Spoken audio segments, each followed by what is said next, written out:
All right, so it's our day 4.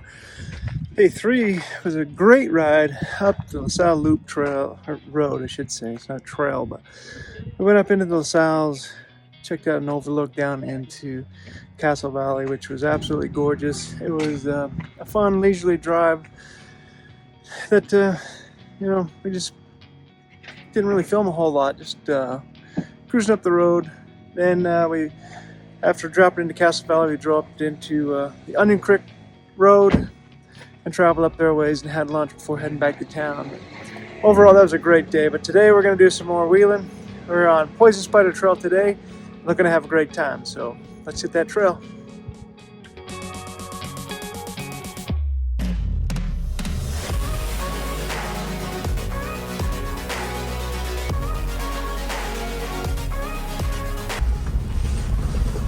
So the Poison Spider Trail is one of the more popular trails out here. In fact, during Easter Jeep Safari Week, it's not even worth trying to do this trail because there's so many people out here. This is Tuesday the week after, and it's still busy. There's quite a few side-by-sides that have passed us already, a couple of Jeeps.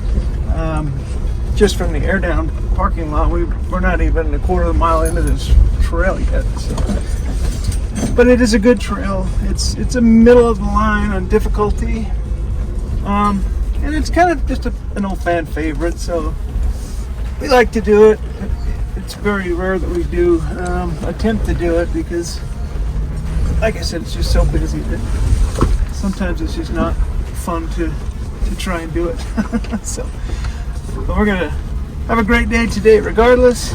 We want to try and make it a short day, so we're only going to do Poison Spider. We're not going to try and do Golden Spike or anything like that because we've got a special surprise later tonight that we're going to go do. So we'll get into that later. But for now, we're going to enjoy the trail.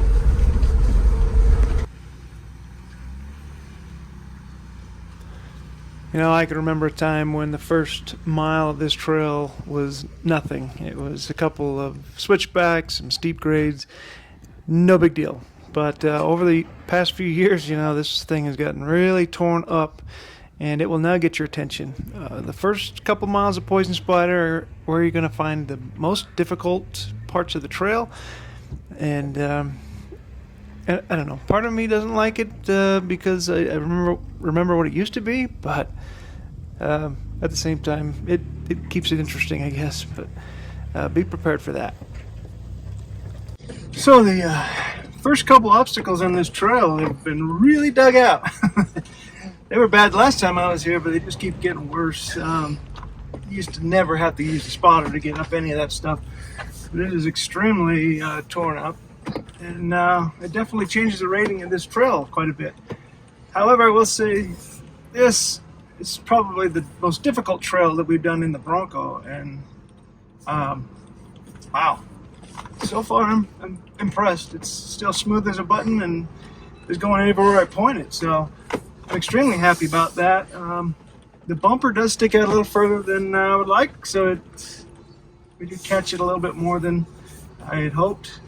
But I guess it's still doing its job up there. So I'll just have to live with that and try and figure out different ways to not knock off every corner of the bumpers. But I haven't hit the rear bumper yet, so that's a good thing. Hopefully, I can continue that trend because that one is still the stock plastic bumper, and I don't really want to trash it yet. Not replace that for another year, so I haven't decided which one I want yet. But anyway, Faith's doing great. She's impressed the heck out of me on those first couple of real tough obstacles that we just threw at her. So we've only got one more really ugly one here, and if we can get her through that, she'll be a pro.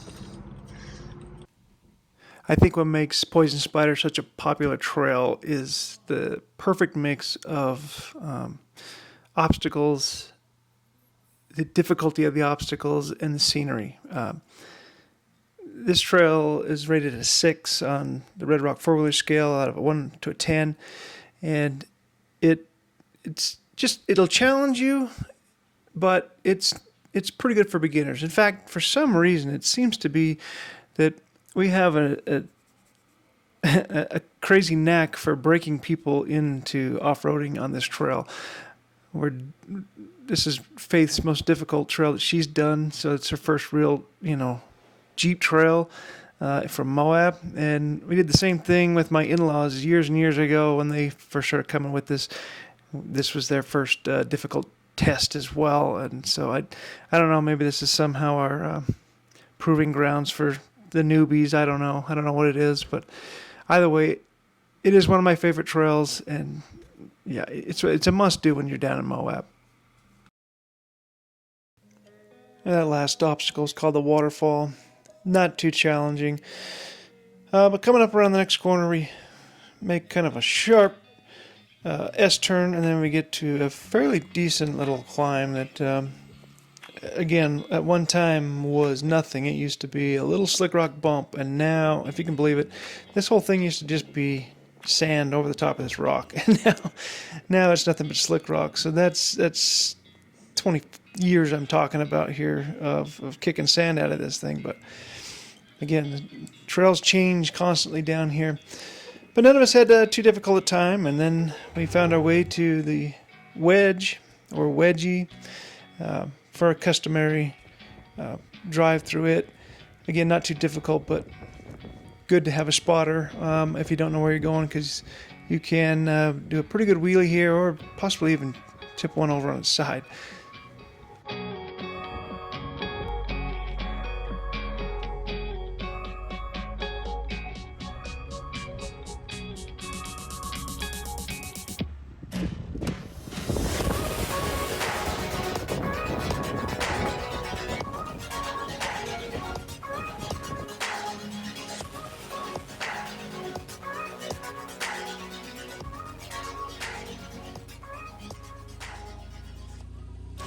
This would be the last of the difficult portions of the trail for us. We would get through this, and then shortly after we would find a lunch spot and take in some nice grub and some nice scenery. I walked down to a little overlook area that I've never been before real quick before we headed back into town, because we had an appointment we had to keep. So our surprise that I was talking about earlier is we're doing a river cruise on the Colorado River with the Canyonlands by Day or Night group just north of the bridge going into town on the north side. Just had dinner. We're about to go get on the boat and go see what it's all about. So, you ever done anything like this before? Is that true? After all these years down here, we've never gone down on the Colorado River, but we're going to do it today. So we're really excited to do it. So, can't wait to get on the boat. Canyonlands by Night and Day is a family-owned company that, according to their website, has been around since 1963. They specialize in river cruises, obviously. This one in particular, we had an option of taking dinner or not. We opted for the dinner, and it was pretty good food. So I would recommend, hey, if you don't want to cook during your vacation, go ahead and opt for the dinner and take this nice leisurely cruise.